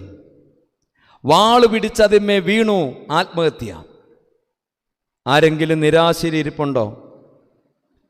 ഓർത്താൽ മതി, എന്തോ ആടുമാടുകളും കാളയും ഒക്കെ നമ്മുടെ കൂടെയുണ്ട്. അത് വിടാനുള്ള സമയം ഈ നോമ്പ്. ഒന്ന് വിട്ടു നോക്കിക്കേ പ്രിയമുള്ളവരെ. മോശയുടെ കൈ ഉയർന്നപ്പോൾ സ്വർഗീയ ദൂതഗണങ്ങൾ ഇസ്രായേലിൽ ഇറങ്ങിയതുപോലെ നമ്മുടെ വീട്ടിലിറങ്ങും. സകല അന്ധകാര ശക്തികളും മാറും. അവിടെ കർത്താവ് പറഞ്ഞത്, ഈ ജാതി മാറണമെങ്കിൽ നിന്റെ വീട്ടിൽ നോമ്പ് ഉപവാസം എടുക്കണം. അതെടുത്താൽ ഇത് മാറിപ്പോകും. ഇത് കണ്ടു വളർന്നവനാണ് ദാവീദ്. ദാവീദിന് പറ്റി പ്രിയമുള്ളവരൊരു പ്രശ്നം ഞാൻ പെട്ടെന്ന് നിർത്താം. ദാവീദിന് പറ്റിയൊരു പ്രശ്നം, ദാവീദ് നല്ല നോമ്പ് ഉപവാസവും ഒക്കെ ആയിട്ട് വന്നതാണ്. പക്ഷേ കൊട്ടാരം കിട്ടി. എന്നാ കിട്ടിയ? കൊട്ടാരം. നോമ്പ് ഉപവാസമൊക്കെ എടുത്ത് വരുന്ന ആൾക്കാർക്ക് പ്രിയമുള്ളവർ, ഈ ഭൂമിയിൽ ചില ഉയർച്ചകളുണ്ടാകും. സംശയമില്ലാത്ത കാര്യമാണ്. ഉയർച്ചകളുണ്ടാകും. സ്വസ്ഥത കിട്ടും അവർക്ക്. കുടുംബത്തിൽ സ്വസ്ഥതയുണ്ടാകും. സ്വസ്ഥത എന്നുള്ള വാക്ക് വേദപുസ്തകത്തിൽ പഠിക്കണം. ദൈവത്തിൻ്റെ ദാനമാണത്. അത് നോമ്പ് ഉപവാസമുള്ള ഒത്തിരി പേർക്ക് കൊടുത്തിട്ടുണ്ട്. ഇതാ ദാവീദ് സ്വസ്ഥതയിലേക്ക് വന്നപ്പോൾ സന്ധ്യാസമയത്ത് പ്രാർത്ഥിക്കണമായിരുന്നു. സന്ധ്യാസമയത്ത് എന്നാ ചെയ്യണം? വീട്ടിൽ എന്നാ വേണം? പ്രാർത്ഥന. പക്ഷേ സ്വസ്ഥത കിട്ടിയ സമയത്ത്, ആദ്യമൊന്നും ഇത് മുടക്കാത്ത ആളാണ്. സ്വസ്ഥത കിട്ടിയ സമയത്ത് ദാവീദ് സന്ധ്യാസമയത്ത് മെത്തയിൽ കിടന്നു. എന്താ അങ്ങനെ കാര്യം? സന്ധ്യാസമയത്ത് മെത്തയിൽ കിടക്കാൻ കാര്യം എന്താ? സന്ധ്യ ആയപ്പോൾ ക്ഷീണം, തളർച്ച, ഒരു ഭാരം. മോശയുടെ കൈക്ക് ഭാരം. അതുപോലെ സന്ധ്യാസമയത്ത് പ്രാർത്ഥനയുടെ സമയത്ത് ഒരു ക്ഷീണം, തളർച്ച. ഞായറാഴ്ച പലർക്കും ക്ഷീണവും തളർച്ചയാണ്. എഴുന്നേക്കാൻ പോലും പറ്റത്തില്ല. പരിശോധിക്കണം. ഈയിടയ്ക്ക് എൻ്റെ പള്ളിയിൽ ഒരാൾ കംപ്ലൈൻറ്റും പറഞ്ഞു. പള്ളിയിൽ ഒരു അമ്മച്ചിക്ക് ആക്സിഡൻറ്റ് പറ്റി കേട്ടോ. കുർബാന അനുഭവിക്കാൻ വരുമ്പോൾ പ്രിയമുള്ളവർ എത്ര നേരമാണ് ചട്ടി ഒത്തിരി സമയം എടുക്കും വരാൻ. ഞാനത് കാരണം അങ്ങോട്ട് ഇറങ്ങിച്ചില്ല. എന്നാൽ ഈ അമ്മച്ചി പ്രിയമുള്ളവരെ ഗൂളിക്കിണവിൽ കൂടെ നടക്കുന്ന പറന്നാണ്.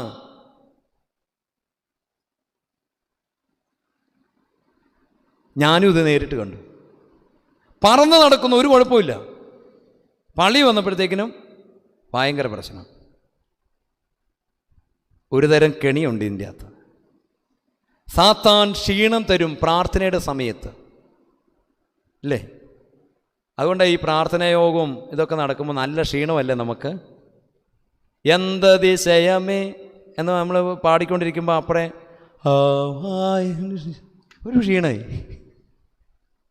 ഒരു ക്ഷീണം.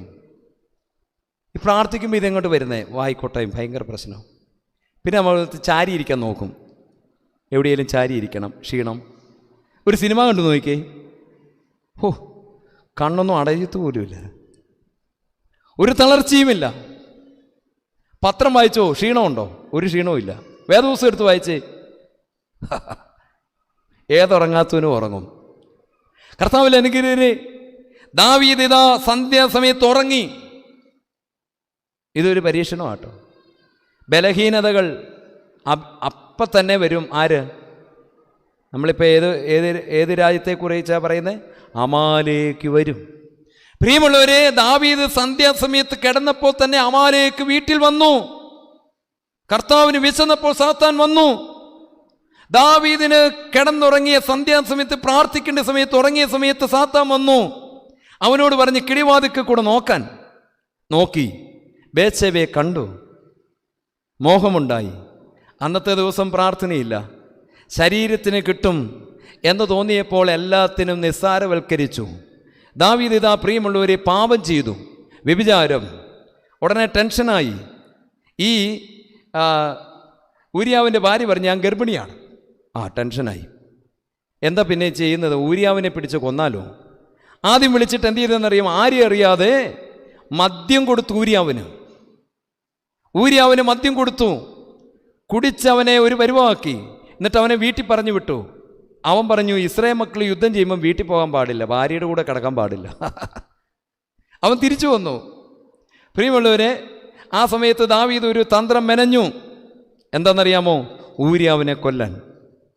അമോന്യരുമായിട്ടുള്ള യുദ്ധത്തിൽ ദാവീദ് ഊരിയാവിനെ യുദ്ധഭൂമിയുടെ മുമ്പിൽ നിർത്തി കൊന്നുകളഞ്ഞതാണ്. ആരും അറിഞ്ഞില്ല. ഞാനിവിടെ വന്നപ്പോൾ എടുത്തു വായിച്ച വേദഭാഗം ഇതായതുകൊണ്ടും കൂടിയാണ് ഇത് പറയുന്നത് കേട്ടോ. ഇവിടെ വന്നപ്പോൾ ഞാൻ എടുത്തു വായിച്ച വേദഭാഗം ഇതാണ്. അപ്പോൾ നാഥാം പ്രവാചകൻ വന്നു, ദാവീദിനോട് പറഞ്ഞു, ദാവീദേ കുമ്പസാരിക്കണം. ഈ നോമ്പ് കുമ്പസാരത്തിൻ്റെ നല്ല സമയം. ദാവീദിനോട് പറഞ്ഞു കുമ്പസാരിക്കണം. ദാവീദ് കണ്ണടച്ചാലോചിച്ചു, ആരും കണ്ടിട്ടില്ല, കേട്ടിട്ടില്ല, അറിഞ്ഞിട്ടില്ല. പിന്നെ എന്തിനാ കുമ്പസാരിക്കുന്നത്? ഞാൻ ചെയ്തത് ആരും കണ്ടിട്ടില്ല, കേട്ടിട്ടില്ല, അറിഞ്ഞിട്ടില്ല. അവനത് നിസ്സാരമാക്കി. നമ്മളിപ്പോൾ 2 ശമൂവേലിന്റെ പുസ്തകം 11-ാം അധ്യായം എടുത്തിരിക്കുന്നത്. 12-ാം അധ്യായത്തിൽ കുമ്പസാരിക്കാൻ കൽപ്പന. 12-ാം അധ്യായത്തിൽ എന്തിനു കൽപ്പന? കുമ്പസാരിക്കാൻ കൽപ്പന. ദാവീദ് അതിനെ വെറുമയാക്കി. 13-ാം അധ്യായത്തിൽ വായിച്ച് എന്താ സംഭവം എന്ന്? ദാവീദ് ചെയ്ത അതേ പാപങ്ങളുടെ അമാമയിൽ ഈ സാത്താൻ്റെ സൈന്യം വീട്ടിൽ ബാക്കിയുള്ളവരിൽ ഇറങ്ങി. ദാവീദിനെ കൊണ്ട് പാപം ചെയ്യിപ്പിച്ച അമാലേക്കിൻ്റെ സൈന്യം വീട്ടിൽ ബാക്കിയുള്ളവരിൽ ഇറങ്ങി. എവിടെ ഇറങ്ങി? ദാവീദിൻ്റെ മകൻ അമ്നോൻ, ദാവീദിൻ്റെ മകൾ താമാർ.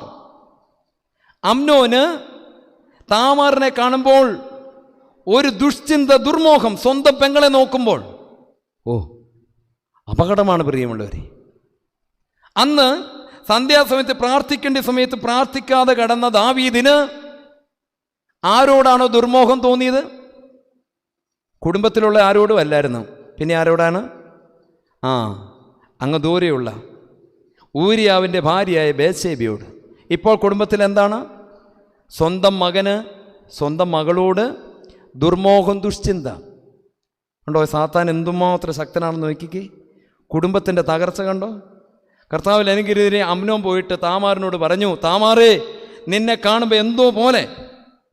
താമാർ പറഞ്ഞു, സഹോദര നീ എൻ്റെ ആങ്ങളെയല്ലേ, ജാതികളിൽ പോലും ഇങ്ങനത്തെ ഒരു ചിന്തയില്ല അവരിലെങ്ങും. സോ ഇത് വളരെ വേസ്റ്റാണ്, പാടില്ല.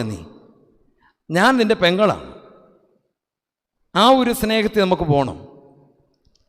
അമ്നോൻ ഇതൊക്കെ കേട്ടേച്ചു പോയി. പക്ഷേ പ്രിയമുള്ളവരെ, അമ്നോൻ അവളെ കടന്നു പിടിച്ച് അവിടെ ചാരിത്രം കവർന്നെടുത്ത് അവിടെ ജീവിതത്തെ നശിപ്പിച്ചില്ലേ? അപ്പോൾ ദാവീദ് അപ്പുറയിരുന്ന് എന്താ പറയുന്നതെന്നറിയാമോ? നാഥാൻ്റെ കൽപ്പന കുമ്പസാരിക്കണം. അപ്പോൾ ദാവീദ് പറഞ്ഞു, ആരും കണ്ടിട്ടില്ല, കേട്ടിട്ടില്ല, അറിഞ്ഞിട്ടില്ല. ഇപ്പോൾ വീട്ടിൽ എന്നാ നടന്നതെന്നറിയാമോ? ദാവീദ് കാണാതെ കേൾക്കാതെ അറിയാതെ ഒരു സംഭവം സ്വന്തം വീട്ടിൽ ദാവീദ് കണ്ടിട്ടില്ല, കേട്ടിട്ടില്ല, അറിഞ്ഞിട്ടില്ല. ഇത് പറഞ്ഞുകൊണ്ടിരുന്നപ്പോൾ വലിയൊരു നിലവിളി. ദാവീദ് ആ സമയത്ത് ഓടിച്ചെന്നില്ലേ? ചെന്നപ്പോൾ കാണുന്നത് എന്താണ്? താമാർ വിവസ്ത്രയായിട്ടിരിക്കുന്നു. അവൾ പറഞ്ഞു, അപ്പാ ഇങ്ങോട്ട് നോക്കരുത്, എന്നെ നോക്കരുത്, ഞാൻ നശിപ്പിക്കപ്പെട്ടവളാണ്, എനിക്കിനി ആരെയും കാണണ്ട. ആ വീടിൻ്റെ അവസ്ഥ ഒന്ന് ആലോചിച്ചു പ്രിയമുള്ളവരെ. ഒരു മൂലയിൽ വലിയൊരു കണ്ണുനീര്, താമാറിൻ്റെ നിലവിളി. ദാവീദ് അപ്പോൾ ശൗലിൻ്റെ കുടുംബത്തെ ഒന്ന് ഓർത്തു. ദൈവമേ, ആ കുടുംബമില്ല, ഇങ്ങനെ പോയാൽ ശരിയാവൂ? അടുത്ത പ്രശ്നം, ഈ വിവരം അറിഞ്ഞുകൊണ്ട് അബ്ശാലോം വരികയാണ്. എൻ്റെ പെങ്ങളെ നശിപ്പിച്ചവൻ അബ്ശാലോം. അടുത്ത അധ്യായം അതാണ് പ്രിയമുള്ളവർ. അടുത്ത അധ്യായങ്ങളിലേക്ക് നമ്മൾ നോക്കുമ്പോൾ അബ്ശാലോമിൻ്റെ വീട്ടിൽ ഇതാ ആടുകളുടെ രോമം കത്തിരിക്കുന്ന ഉത്സവം. അപ്പോൾ അബ്ശാലോമിന് അറിയാം ദാവീദ് വന്നിട്ടാണ് അതിന് പ്രാർത്ഥിച്ച് തുടങ്ങുന്നത്. താമാറിന് ഇങ്ങനെ സംഭവിച്ചിരിക്കുക സമയേ ദാവീദ് വരത്തില്ലെന്ന് അബ്ശാലോമിന് ഉറപ്പാണ്. പിന്നെ പകരം ആരെ വിളിക്കണം? ചേട്ടൻ. അപ്പൻ്റെ സ്ഥാനം നികത്തുന്നത് ചേട്ടനാണ്. അമ്നോനെ വിളിക്കണം. ഇത് കണക്കുകൂട്ടി അബ്ശാലോം ദാവീദിൻ്റെ അടുക്ക് ചെന്നു. അപ്പോൾ ആടുകളുടെ രോമം കത്തിരിക്കുന്ന ദിവസമാണ്, നീ വരണം. ദാവീദ് പറഞ്ഞു, മോനെ, ഞാൻ കൊട്ടാരത്തിൽ നിന്ന് ഇറങ്ങുന്നില്ലല്ലോ ഈ ദിവസങ്ങളിൽ, ഞാൻ അത്രയ്ക്ക് അസ്വസ്ഥനാണ്. നീ ഒരു കാര്യം ചെയ്യ്, എൻ്റെ ചേട്ടനെ വിളിച്ചുകൊണ്ട് പോകും, അമ്നോൻ എനിക്ക് പകരം വന്ന് പ്രാർത്ഥിക്കട്ടെ. ഇത് തന്നെയാണ് അവൻ ഉദ്ദേശിച്ചത്. അമ്നോൻ്റെ അടുക്ക ചെന്നു. അമ്നോനെ, നീ ഒത്തിരി നാളായിട്ട് മൂടോട്ടായിട്ടിരിക്കുകയാണ്, ഒന്ന് പുറത്തു വാ, എൻ്റെ ആടുമാടുകളുടെ രോമം കത്തിരിക്കുകയാണ്, നീ ജസ്റ്റ് അവിടം വരെ ഒന്ന് പ്രാർത്ഥിക്കുക. അവൻ പറഞ്ഞില്ല. അവനെല്ലാവരും ഈ സംഭവത്തിന് ശേഷം സംശയമായിരുന്നു, എല്ലാവരെയും. അവൻ ഒഴിഞ്ഞു മാറി. അബ്ശാലോം വളരെ തന്ത്രപൂർവ്വം അവനെ കെട്ടിപ്പിടിച്ച് പറഞ്ഞു, നിനക്കറിയാം അവിടെ അപ്പനില്ല, അപ്പൻ്റെ സ്ഥാനം ഒന്ന് നികത്തണം, അപ്പന് വരാൻ മനസ്സില്ല, നീ ജസ്റ്റ് അവിടം വരെ ഒന്ന് വന്ന് പ്രാർത്ഥിച്ചാൽ മതി, കഴിഞ്ഞു. പ്രിയമുള്ളവരെ, അബ്ശാലോം വിളിച്ചുകൊണ്ട് പോയി. എന്താ ചെയ്തതെന്നറിയാമോ? ചെന്നപാടെ ഒരു കാര്യം ചെയ്തു. അമ്നോനോട് പറഞ്ഞടാ, നിന്റെ മനസ്സ് വരണ്ടിരിക്കുകയാണ്, ഇച്ചിരി മദ്യം ഇങ്ങോട്ട് കുടിച്ചോ, എല്ലാം റെഡിയാവും. അന്ന് ദാവീദ് ആരും അറിയാതെ കാണാതെ കേൾക്കാതെ മദ്യം കൊടുത്തത് ആർക്കായിരുന്നു? ഊരിയാവിന്. ആർക്കായിരുന്നു?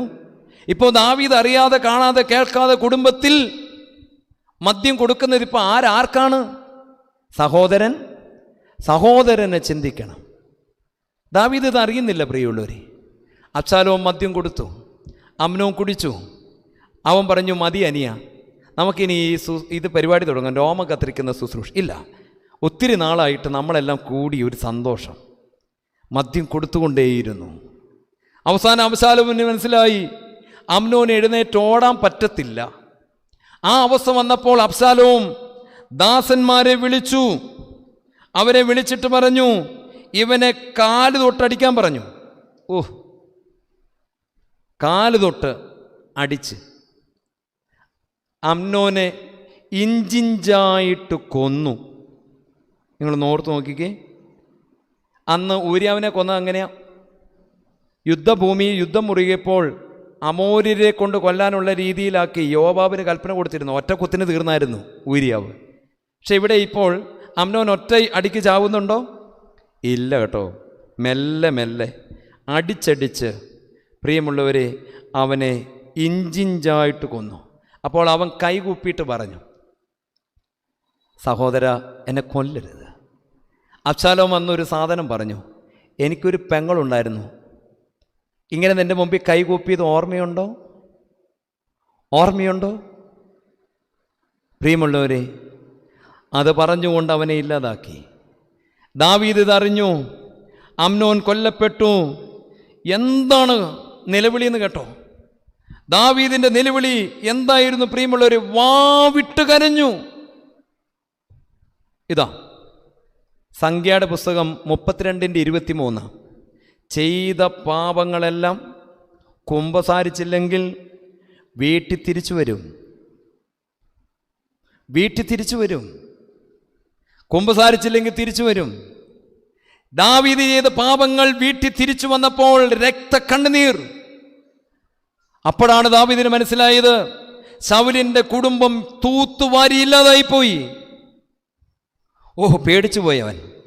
അവൻ പറഞ്ഞു, ഇല്ല, എനിക്കിനി കൊട്ടാരത്തിലിരിക്കണ്ട. പിന്നെ എടുത്ത ആയുധം ഏതാണ് പ്രിയമുള്ളവരെ? ദാവീദ് എടുത്ത ആയുധം അതാണ് ദൈവത്തിന് ഏറ്റവും ഇഷ്ടമുള്ള ആയുധം.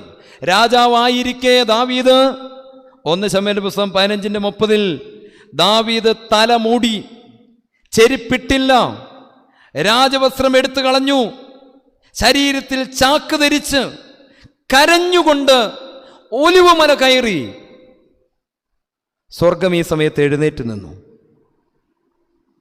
നോമ്പെടുക്കുന്നവനെ കാണുമ്പോൾ ദൈവം എഴുന്നേക്കും. ദാവീദിന് മനസ്സിലായി, ശരിയാവില്ല, ഇനി എൻ്റെ കുടുംബം അമാലേക്കിൻ്റെ പിടിയിലാണ്.